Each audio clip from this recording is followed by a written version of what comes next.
जय श्री श्याम। राधे राधे दोस्तों। एक बार महाराज युधिष्ठिर ने राजसूय यज्ञ किया। उस समय यज्ञ मंडप का निर्माण सुंदर तो था ही, अद्भुत भी था। वह यज्ञ मंडप इतना मनोरम था कि जल व थल की भिन्नता प्रतीक ही नहीं होती थी। जल में स्थल तथा स्थल में जल की भांति प्रतीक होती थी। बहुत सावधानी करने पर भी बहुत से व्यक्ति उस अद्भुत मंडप में धोखा खा ही चुके थे। एक बार कहीं से टहलते टहलते दुर्योधन भी उस यज्ञ मंडप में आ गया और एक तालाब को स्थल समझकर उसमें गिर गया। द्रौपदी ने यह देखकर अंधों की संतान अंधी कहकर उनका उपहास किया। यह बात उसके हृदय में बाण समान लगी। उसके मन में द्वेष उत्पन्न हो गया और उसने पांडवों से बदला लेने की ठान ली। उसके मस्तिष्क में उस समय अपमान का बदला लेने के लिए विचार उपजने लगे। उसने बदला लेने के लिए पांडवों को दूध कीड़ा में हराकर उस अपमान का बदला लेने की सोची। उसने पांडवों को जुए में पराजित कर दिया। पराजित होने पर प्रतिज्ञा अनुसार पांडवों को 12 वर्ष के लिए वनवास भोगना पड़ा। वन में रहते हुए पांडव अनेक कष्ट सहते रहे। एक दिन भगवान कृष्ण जब मिलने आए तब युधिष्ठिर ने उनसे अपना दुख कहा और दुख दूर करने का उपाय पूछा।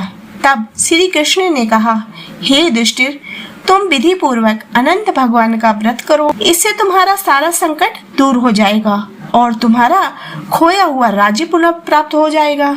इस संदर्भ में श्री कृष्ण ने उन्हें एक कथा सुनाई। प्राचीन काल में सुमंत नाम का एक नेक तपस्वी ब्राह्मण था। उसकी पत्नी का नाम दीक्षा था। उसकी एक परम सुंदरी धर्मपरायण तथा ज्योतिर्मय कन्या थी जिसका नाम सुशीला था। सुशीला जब बड़ी हुई तो उसकी माता दीक्षा की मृत्यु हो गई। पत्नी के मरने के बाद सुमंत ने कर्कशा नामक स्त्री से दूसरा विवाह कर लिया। सुशीला का विवाह ब्राह्मण सुमंत ने कौंडिन्य ऋषि के साथ कर दिया। विदाई में कुछ देने की बात पर कर्कशा ने दामाद को कुछ ईंटें और पत्थरों के टुकड़े बांध दिए। कौंडिन्य ऋषि दुखी होकर अपनी पत्नी को लेकर अपने आश्रम की ओर चल दिए, परंतु रास्ते में ही रात हो गई। वे नदी तट पर संध्या करने लगे। सुशीला ने देखा वहां बहुत सी स्त्रियां सुंदर वस्त्र धारण कर किसी देवता की पूजा कर रही थी। सुशीला के पूछने पर उन्होंने विधि पूर्वक अनंत व्रत की कथा बताई। सुशीला ने वहीं उस व्रत का अनुष्ठान किया और 14 गांठों वाला डोरा हाथ में बांधकर ऋषि कौंडिन्य के पास आ गई।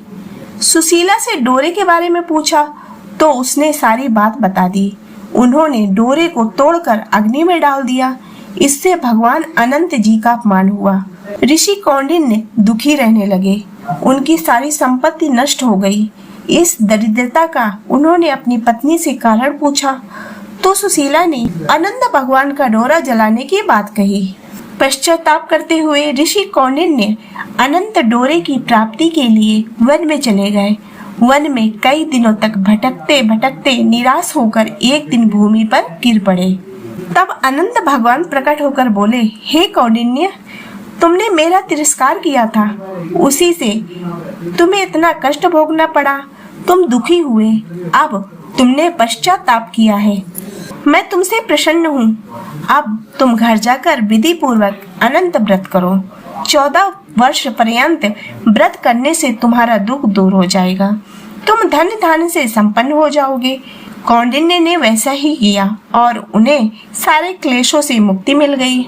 श्री कृष्ण की आज्ञा से युधिष्ठिर ने भी अनंत भगवान का व्रत किया, जिसके प्रभाव से पांडव महाभारत के युद्ध में विजयी हुए तथा चिरकाल तक राज्य करते रहे। तो बोलिए अनंत भगवान की जय। तो दोस्तों, आशा करती हूँ कि आपको ये व्रत कथा पसंद आई होगी। यदि ये व्रत कथा पसंद आई हो तो इसे लाइक करें तथा चैनल को सब्सक्राइब करें।